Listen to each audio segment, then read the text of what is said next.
teniu el Nautilus és el resultat del Premi Puigporret del 2013, l'any passat. Vaig pensar, per què no anem a fer un orgue aquàtic i alhora que sigui preciós i alhora que sigui una escultura sonora autònoma. Ell interpreta el que en diríem una partitura generativa.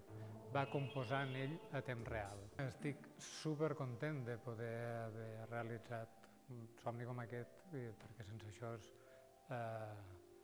no hagués pas pogut realitzar-ho. El que farem demà, amb el Quartet Brossa, interpretarem aquesta peça, que és d'uns 20 minuts, farem 2 passes, una a les 8 i una a les 10.